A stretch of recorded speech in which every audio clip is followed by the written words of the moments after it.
So you're lying in bed or in the sofa at night, exhausted, phone in your hand, scrolling without even wanting to scroll, and then there is again that feeling.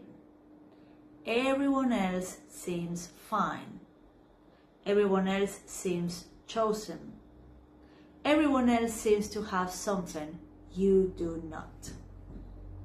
Sometimes it's not even as apparent. It feels more like a familiar ache, a sense that something is missing and that whatever you do to feel it never quite works.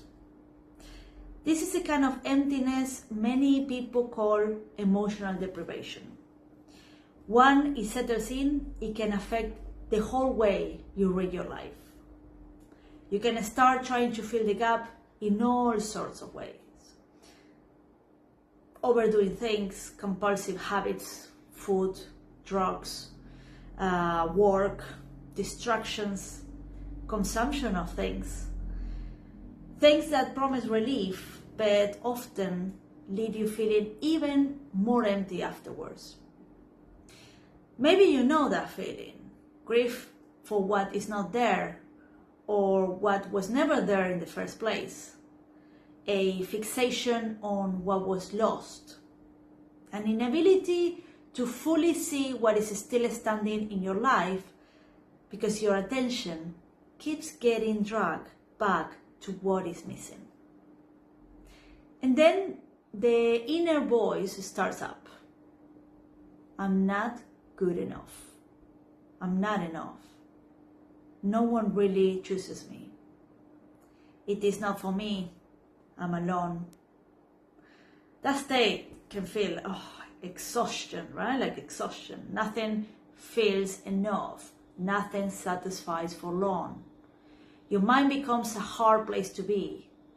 The same thoughts cycling, the same fears, the same comparisons, the same ache. It can feel like collapse, exclusion, scarcity, a loneliness that hurts in the body. But this is only one way of living with emptiness, guys. Because living with what is missing can become something else. These days, people talk about emotional deprivation all the time.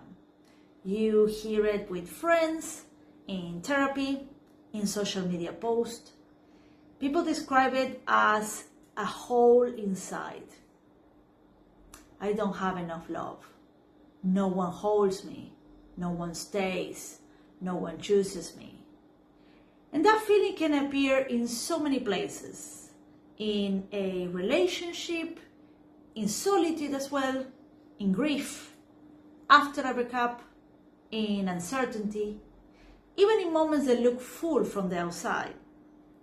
So, if you have ever felt this, it does not automatically mean there is something wrong with you. Part of this experience comes from being human. At the same time, it also sits alongside with the personal history. And that changes how we understand it. There is a difference between the human condition of lack, which all of us live with, and the specific wounds each person carries from their own history.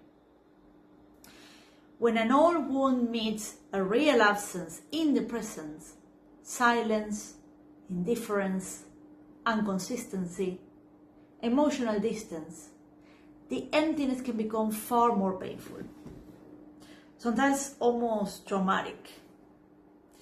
And in the world we are living in now, all of this becomes even more intense.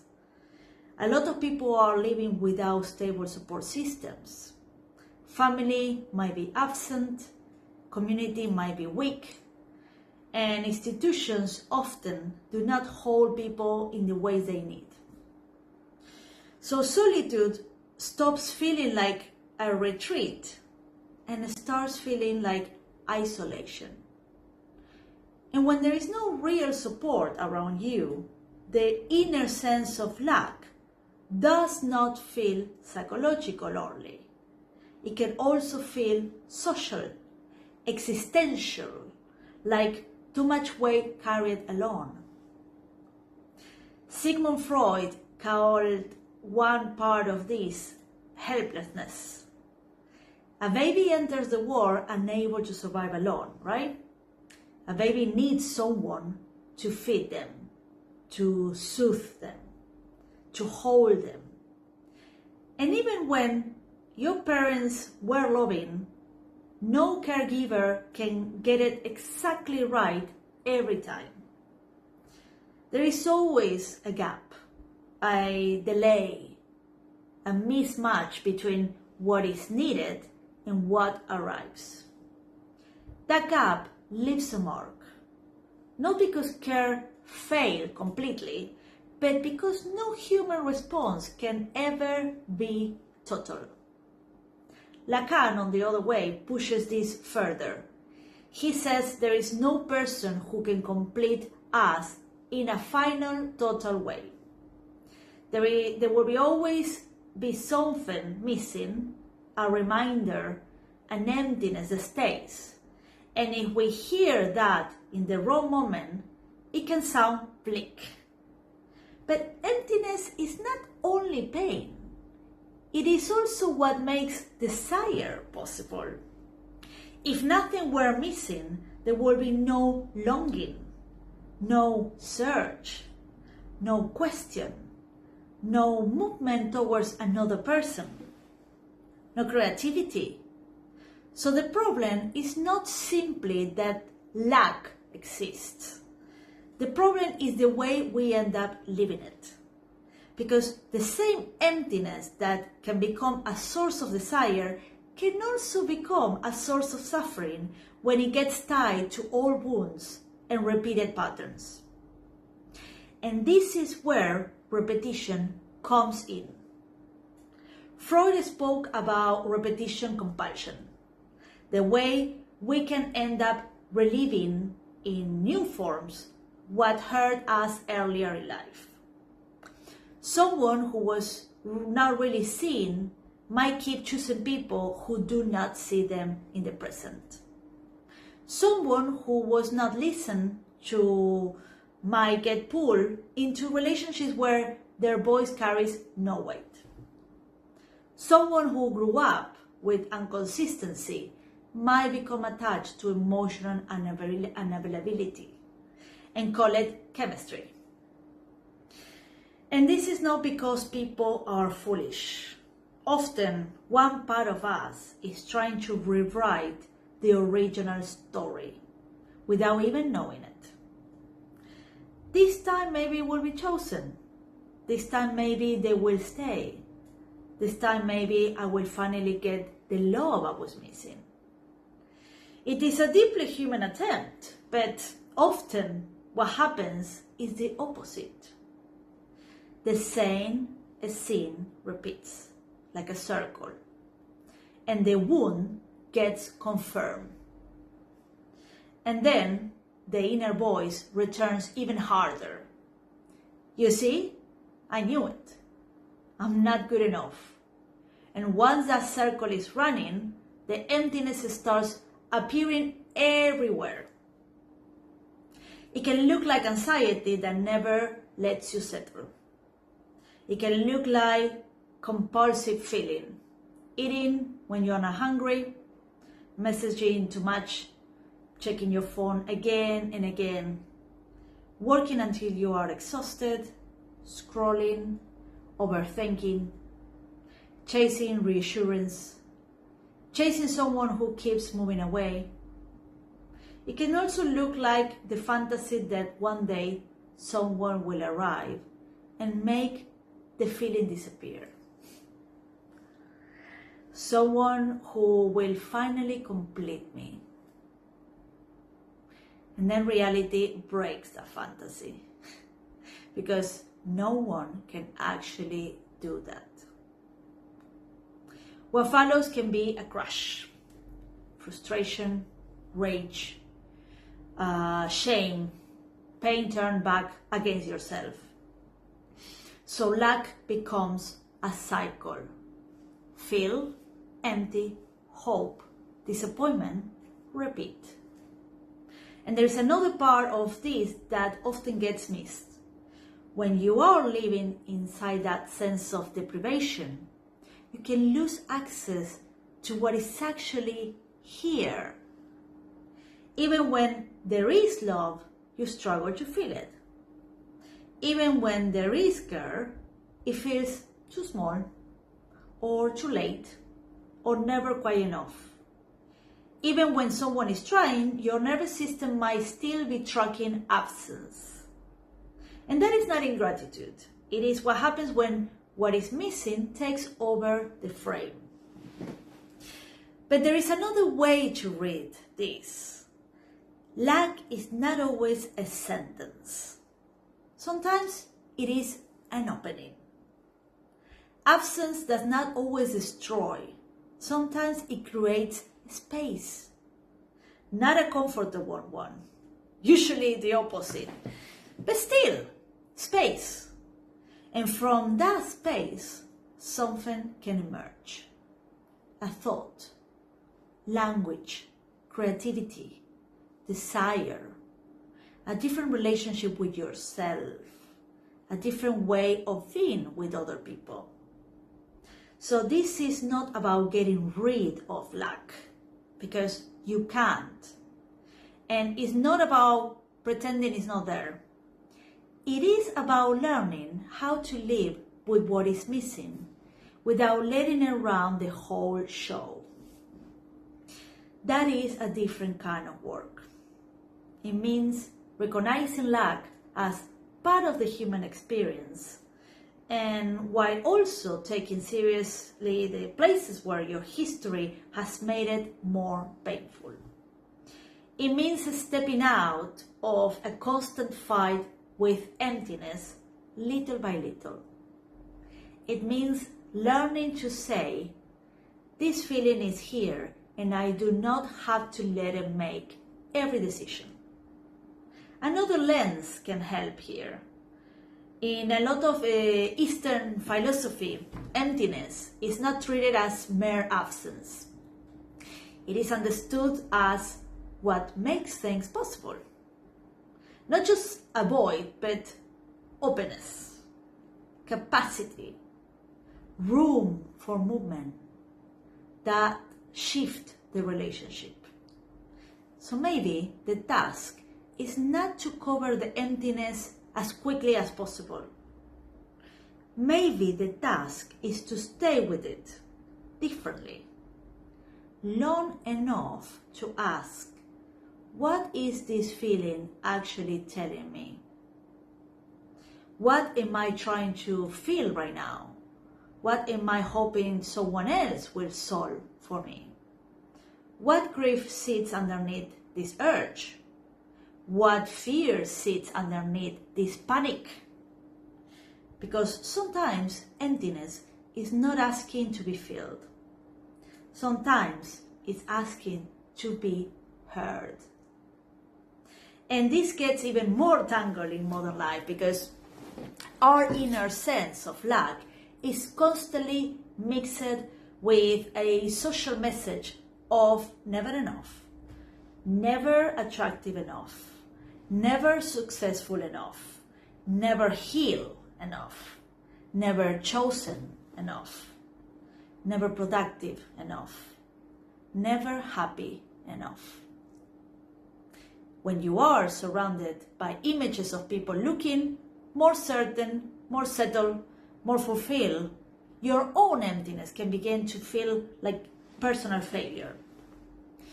It's not. It is human. The real question is what happens next. This is where relationships become central. We need spaces where lack is not treated as shameful. Spaces where emptiness is not met with fixing or performance, but with presence. That is what good friendships can do.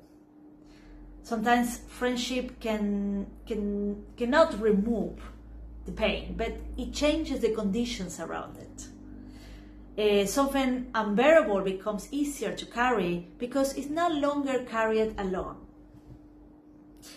We also need to let go of the fantasy that happiness means total wholeness. It does not. Happiness, in a grounded sense, is not the absence of lack. It is the ability to live with meaning despite what is missing. A kind of steadiness, a kind of peace with who you are and with the life you are choosing, even while some longings remain unresolved. So, how do we work with this in real life? Small things can help. Simple things. Repeat it. An embodied pause. When the urge to fill the gap appears, stop if you can. Not forever, just for a moment. Before you scroll, before you text again, before you numb out, before you eat that extra chocolate, before you overwork, before you chase. Pause, breathe. Notice where the emptiness lands in your body.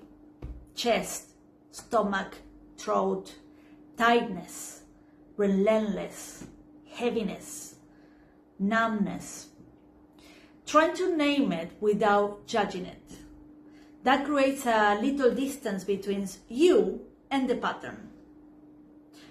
Another practice is getting honest about your feeling strategies without turning it into self-attack. What do I do when I feel incomplete? Do I scroll? Do I overwork? Do I chase reassurance? Do I go numb? Do I pick fights? Do I withdraw? You do not need a perfect answer. So naming the pattern is already a start. Another shift is learning to stay with the feeling for a little longer before trying to get rid of it. Can I sit with this for 2 minutes before trying to fix it? Can I treat this feeling like a guest I did not invite and I do not particularly want, but who is here anyway? There's nothing I can do about it. And then there is the relational side.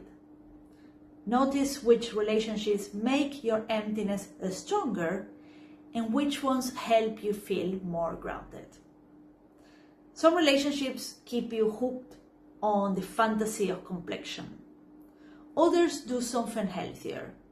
They do not try to complete you, but they do stay with you.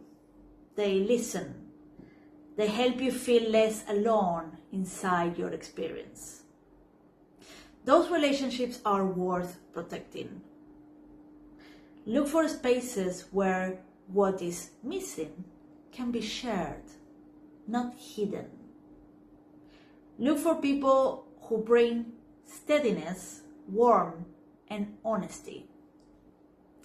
And if you do not have this kind of people, yet, then maybe part of the work might be building that kind of network slowly, that kind of community, on purpose. Because healing is not only internal, it is relational too. And one more thing, listen to the emptiness. Not because it is pleasant, but it might be telling you something. Sometimes it brings grief. Sometimes memory, or sometimes clarity about what hurts, what has been neglected, what needs care. And we only hate the emptiness, we miss what it might be showing us. So no, lack does not always condemn us. Sometimes it opens something, a question, a search, a conversation, a boundary, a choice, a different way of living. Desire comes from emptiness. We might never be fully complete, and maybe that is not the tragedy we once thought it was. There is beauty in what is unfinished. There is life in it. There is movement in it. Lack is not the enemy. It is a part of the movement. So when that feelings come back, and for most of us it will, when the sense of collapse starts rising and it feels unbearable, try to remember this. It's not true that you are alone. It's not true that you're not enough. It's not true that everything is falling apart. The wound might not disappear, but it can become the place where something new begins. A new way of being with yourself, a new way of choosing others, a new way of letting yourself be held. Do not privatize your pain. When that feeling of emotional deprivation appears, reach towards contact if you can. And if contact is not available yet, let that become part of the work. Build the kinds of relationships that make a difference.